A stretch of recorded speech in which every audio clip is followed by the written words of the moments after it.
Então, como o nosso tema, a gente trata da Segunda Guerra Mundial e os super soldados, o ocultismo ali, né? Esse tema é super interessante. Já abordado, né? Desde Indiana Jones, Hellboy. Poxa, exatamente. A gente... Existia essa busca mesmo. Existia. Isso está documentado Não só pelo nazismo, mas também os Estados Unidos fez também testes psíquicos. Sim. Total. Com soldados e tudo mais. Exato. É mesmo. Vou dar o nome dos projetos todos dos cientistas e das universidades e das bases militares, né? No caso dos Estados Unidos, por exemplo, o projeto Stargate, que era para criar paranormais do exército, era no Fort Meade, né? E está muito bem documentado no livro Os Homens que Encaravam Cabras, né? O livro, não o filme. Porque encaravam cabras, que coisa específica. Então, o que aconteceu? Aí isso é anos 70, depois eu volto na Segunda Guerra Mundial. Os Estados Unidos começaram a realmente acreditar que os russos tinham espiões paranormais, por causa de algumas coisas estranhas que estavam acontecendo, algumas das quais a gente vê um pouco em Stranger Things, né? Aquele tipo de coisa. Porque, vou dar um exemplo, códigos códigos atômicos que um general tinha, vazaram. Então o que eles pensaram? Pô, esse cara passou esses códigos altamente sigilosos para os russos. Só que aí o que eles fizeram? Eles espionaram o cara durante um bom tempo e viram que ele não tinha comunicação nenhuma com nenhum russo ou com ninguém, que ele realmente não passou. Uma galera começou a desenvolver uma teoria que pareceu muito louca na época, que eles falaram o seguinte: olha, eu já sei como os russos roubaram esses códigos. Os espiões paranormais russos acessaram o sonho do general e roubaram através do sonho dele. Tipo Inception. Tipo Inception do Christopher Nolan. Pra você ver como é que Christopher Nolan brinca com coisa que tem fundo de verdade. Deve ser mentira, mas tem fundo de verdade, né? Então começou essa história. Aí, um cara que era o general Albert Subelbine, que ele infelizmente falecido já, era major-general, general 3 estrelas do exército, ele comissionou um coronel chamado Jim Cannon para pesquisar isso aí. Ele chegou para esse cara e falou: ó, eu vou te dar 2 anos para você se disfarçar e descobrir essa parada se é real. Aí beleza, o cara sumiu do mapa 2 anos, voltou, cabeludão, hippie, com a roupa toda estampada, paz e amor, né? Flower Power. E voltou com um documento desse tamanho chamado Batalhão da Primeira Terra. First Earth Battalion, ou o primeiro batalhão da Terra, melhor traduzindo. Ele falou: aqui tá tudo que eu descobri, como é que faz, o que eles fazem, como é que é o protocolo e tal, é só aplicar. Aí o cara falou: pô, mas como assim? Então eles começaram a pegar alguns paranormais.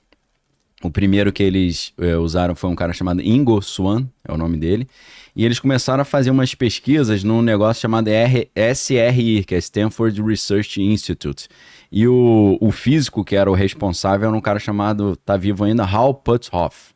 E nessas pesquisas, o que eles faziam? A ideia era a seguinte, ó, no prédio do outro lado da rua tem um armário com o número 13. Dentro desse armário, na gaveta 4, tem um desenho que a gente botou lá. O que tá desenhado nessa folha de papel? O cara tinha que descobrir. Aí, a maioria das vezes eles erravam. Às vezes eles acertavam. E aí os caras estudando esse Ingo Swann, eles perceberam que quando ele acertava, ele tinha uns tiques nervosos, assim, dava umas piscadas. E eles falaram: quando ele acerta tem esse tique. Então eles fizeram uma análise das ondas cerebrais dele, descobriram o que acontecia no cérebro dele quando ele acertava. Sim. E em cima disso, eles criaram o protocolo daquilo que ficou conhecido como remote viewing, que é visão remota, que é o cara conseguir, através de desenhos e de uma percepção extrasensorial, descobrir coisas que estão à distância. Então aí eles refinaram de um acerto de 20% para um acerto de 70%, por exemplo. E, por incrível que pareça, um dos caras que participaram dessa primeira fase do projeto foi ninguém menos do que o Uri Geller.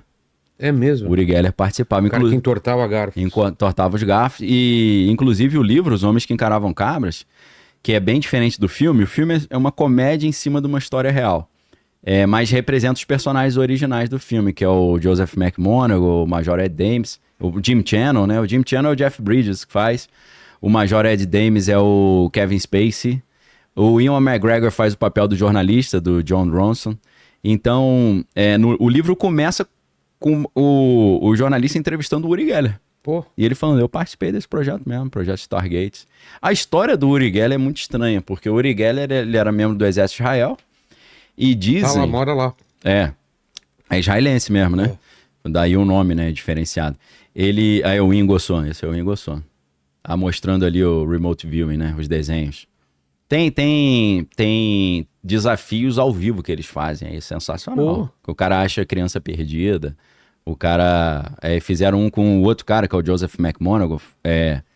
Um jornalista da BBC tava na rua e ele tinha que desenhar onde o jornalista tava. Ele desenhou perfeito a ponte, a torre, em tempo real. Então é um negócio impressionante mesmo. Ó, o Uri Geller entortando os garfos lá. Então a história do Uri Geller é muito interessante porque dizem, né, que, por exemplo, ele tava assim no quartel, aí passava um blindado, ele encostava um blindado e parava. Pô. Aí ele entrava num prédio e fazia uns negócios lá, caía a luz do prédio. Então ele fazia essas brincadeiras assim pra divertir a galera, né? Tinha alguma coisa. Tinha algo estranho, né? E aí ele previu aquela situação que aconteceu em Munique, que pegaram os atletas de Israel, né? Tô tomando cuidado com os termos aqui pra não dar zebra. Que infelizmente vários acabaram perdendo a vida. Fez um filme também. Exato. Então, o que ele fez? Ele, através, usando essas técnicas, ele visualizou isso. E ele falou pro pessoal, não mande os atletas para essa Olimpíada que vai dar problema. Os caras zoaram ele e aconteceu. Aí ele falou, nunca mais trabalho para vocês. Nunca mais, porque vocês não acreditaram em mim, várias Olha o vidas. que aconteceu. Aí ele foi trabalhar para a CIA. E pro exército americano fazendo o projeto Stargate. Então, assim, o Uri Geller participava e...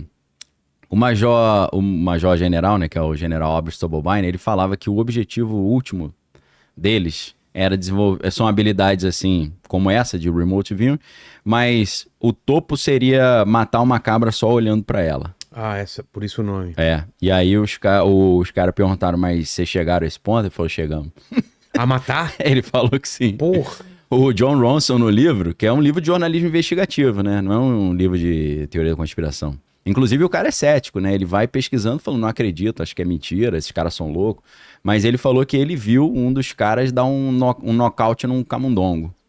Ele achou até que o camundongo tinha morrido. O camundongo tava numa jaulinha, aí o cara ficou olhando pro camundongo, do nada o camundongo caiu. Porra! Caiu de barriga pra cima. Mas depois ele voltou. Aí falou, isso foi o máximo que eu vi. Eu nunca vi ninguém matando cabra olhando, não. E ele dizia também que o objetivo era os caras passarem por paredes. Conseguir passar pela parede, né? E aí, então, daí o nome Os Homens que Encaravam Cabras, que criou esse projeto Stargate, que é o primeiro batalhão da Terra. Isso tudo nos anos 70? Isso nos anos 70, mas o projeto continuou. Na verdade, o que aconteceu? Quando esse projeto chegou na mídia, aí eles tentaram dar uma escondida no projeto. O que eles falaram? Não, esse projeto já teve, mas a gente está encerrando porque a taxa de acerto é muito pequena. A taxa de acerto é só 20%. Aí o Joseph McMonagle, que é eu acho, não sei se ele é sargento do exército, ele tá com 80 anos já. Ele falou o seguinte, olha, não é bem assim. Por quê? A nossa taxa de acerto era 20%, isso é verdade, mas tem um porém. O que a CIA e a inteligência do exército, da Marinha e da Aeronáutica não conseguia resolver, assim, os casos irresolvíveis, eles passavam pra gente. Pro projeto Stargate. Ou seja, dos casos irresolvíveis, a gente resolvia 20%. Ah, tá. Que é uma taxa maravilhosa, não é não? Então, o que aconteceu? Eles fizeram o que no meio da inteligência chama um hangout limitado. Um limited hangout. O que é isso? Quando a mídia descobre uma coisa que não deveria descobrir, eles apresentam um pedacinho do negócio e falam, não, realmente existe essa coisinha aqui, e eles escondem o resto do projeto e mudam o nome e mudam o lugar. Entendi. Então, o que o John Ronson falou é que o projeto continuou, principalmente foi reavivado depois do dia 11/9/2001, lá em Nova York, né, das Torres Gêmeas, eles reativaram esse projeto. Então, dizem que esse projeto está em força total aí até hoje, já é a, sei lá, 10ª geração desses soldados paranormais aí. Mas é um projeto altamente classificado, né? Então, são grupos bem restritos aí. Mas hoje a gente tem documentação disso, né? Existem... O próprio livro do John Ronson, que é Os Homens que Encaravam Cabras, é uma boa documentação. E, na verdade, isso já... Aí, fazendo o link, isso já acontecia no contexto da Segunda Guerra Mundial, né? Segunda Guerra Mundial, o Joseph Mengele, ele não estava brincando de serviço. Ele realmente estava ali tentando desenvolver soldados, super soldados, ele né? tinha carta branca, tinha cobaias à Tinha vontade, cobaia, que não tinha o menor poder de tinha decisão. orçamento à vontade. Mas isso começa na Segunda Guerra ou esse projeto da Alemanha, do exército, já estava acontecendo antes? E eu acho que ele ganha força quando o Adolfinho Bigodinho chega ao poder. O nojento, né? Sei. Eu evito até de falar o nome desse cara, pra não incentivar a galera. Não atrair coisa ruim. é. Então eu acho que foi ali que eles tiveram esse insight. Mas é claro que tem uma concepção mística dos alemães naquela época que incentiva isso. Por quê, hein? Porque principalmente do grupo dos alemães da época, o Himmler foi o cara que mais investiu nessa parte sobrenatural, espiritual. Então eles começaram a tentar justificar aquela ideia da raça superior alemã, Os arianos. revendo a história.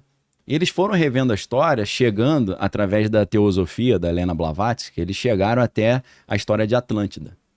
E com a história de Atlântida, eles partiram do princípio que esses grupos arianos são descendentes de civilizações da Atlântida, que eram filhos dos deuses nórdicos, né, descendentes de Odin, de Thor, de Bor, né, desses deuses nórdicos, e são como se fossem semideuses. Eles têm um DNA divino. Sei. E por isso eles têm essas habilidades excepcionais. Então, com essa concepção mística, eles começam a tentar desenvolver essas habilidades nos soldados. Aí entra a sociedade secreta Thule, né? E o conceito do Vril. O Vril é essa energia espiritual que pode ser mobilizada para fazer com que os alemães se tornem invencíveis. Principalmente se eles tivessem acesso a determinadas relíquias sagradas. Entre elas, a lança de Longino, aquela que teria perfurado a lateral de Cristo, né? Que foi a primeira coisa que o Hitler tomou quando ele invadiu a Áustria. Ele foi no principal museu da Áustria e tomou essa lança, né?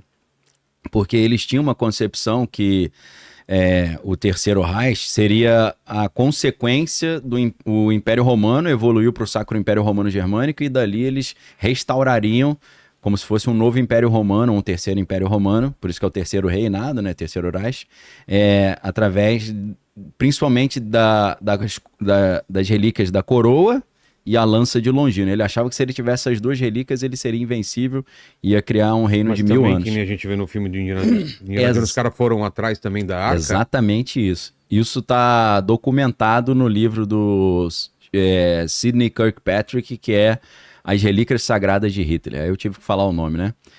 Esse livro é sensacional, todo baseado em documentação histórica, e ele começa... o autor disse que é um true crime da Segunda Guerra Mundial, né? Ele começa com um alemão naturalizado americano, que é o Walter Horn, né? Que é acho que é um tenente-coronel, que recebeu do general Patton, que foi um general muito famoso da Segunda Guerra, recebeu a missão de resgatar as relíquias sagradas que estavam com Hitler no final da Segunda Guerra. Então ainda estava rolando a Segunda Guerra, estava no final, e esse cara foi com um pelotão. Esse cara era oficial de inteligência do exército americano, um alemão, falava alemão fluentemente, né? Estudou na Alemanha e tudo, naturalizado americano. Ele foi de volta à Alemanha num pelotão de inteligência de operação especial para resgatar essas relíquias. O problema é que quando ele chegou no bunker do Hitler lá, não tava a lança nem a coroa que eles estavam procurando. E sumiu ou já foi devolvido? Sumiram. Até hoje? Eu não sei exatamente onde é que tá, porque eu não me lembro desse detalhe no livro, mas ele mostra uma réplica. E é interessante ter uma entrevista com o Kirkpatrick, que é o autor. Ele fala, tô com uma réplica da lança. Essa réplica foi usada no Constantine, no filme. É mesmo? Olha que interessante, né? Fazer uma conexão com a cultura. Que hora que eles usam? Eu não me lembro, cara. Fiquei tentando lembrar a hora que isso entra na jogada lá, mas... Constantine é do malucão lá do Watchmen também, né? Como é que é o nome dele? O Alan Moore? Alan Moore. É dele, Eu acho que não foi ele que... Não sei se ele criou. Ele chegou a dar um espetáculo ali, né? Que era baseado no Sting, né? O visual do Sting. Sim. Que é uma obra interessante pra caramba também, né? Talvez ele tenha criado no Monstro do Pântano, deve ter aparecido. Sim. Mas pode ser. Então, esse Walter Horn é o Indiana Jones, pô. É esse cara que tá em busca das relíquias para tomar de volta dos alemães. Então, realmente, eles estavam atrás, inclusive, da Arca da Aliança, igual você falou. E eu fiquei impressionado, porque eu fui criado assistindo Indiana Jones, É. né, meu irmão? Aí eu, marmanjo já, O cabelo cálice, branco, falei, caraca, tem fundo de verdade isso aí, o mano. Santo Graal. O Graal, eles estão... O Himmler, principalmente, era ficcionado pelo Graal e pela Arca. Esses caras aí estavam realmente buscando isso. Porque eles acreditavam que ia liberar um poder de Deus, o que Que era? eles, com essas relíquias, eles conseguiriam mobilizar esse vril. Que seria... Eles poderiam criar uma arma de destruição em massa. E talvez isso tenha dado uma vantagem competitiva bélica para os Estados Unidos, porque enquanto os Estados Unidos estavam fazendo o projeto Manhattan, criando a bomba atômica, eles estavam investindo mais nessa parte mística e na questão mais antigravidade eletromagnética. Ah, é? É. Então aí... Que acabou não dando em nada. Dizem que eles desenvolveram uma espécie de... como se fosse um OVNI, né? Um disco Que é voador. o The Bell, né? Que é o sino, que era de antigravidade, mas aquilo perto da bomba atômica, né?